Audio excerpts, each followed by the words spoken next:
नमस्कार दर्शक बंधु एबे पाणीपाग नहीं आसला गोटे बड़ अपडेट।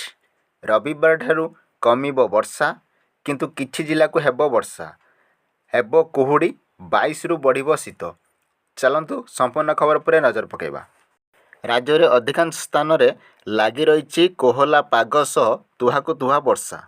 रविवार डिसेम्बर 22 तारिख रु कमिब वर्षा मात्र जारी रहिब कोहला पाग। एने शनिवार आंचलिक पाणीपाग केन्द्र निर्देशिका मनोरमा महांती सूचना देइछंती। मात्र दक्षिण उपकूल जिले में काली मध्य बर्षिब। जिलागुड़िक है गंजाम, गजपति, कोरापुट, रायगड़ा काली मध्य वर्षा हेबो।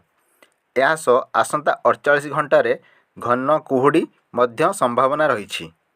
दिन तापमात्रा कमिथिबा बेले राति तापमात्रा स्वाभाविक ठारू अधिक रहिथिबा रेकर्ड करा जायछि। सेहीपरि पाणीपाग केन्द्रर आकलन अनुजाई आसंता 4 दिन पर्यंत राति तापमात्रा रे विशेष परिवर्तन हेबनी। परे पारद 2 रु 4 डिग्री पर्यंत खसी पारे। फलस्वरूप शीत बढ़िबो।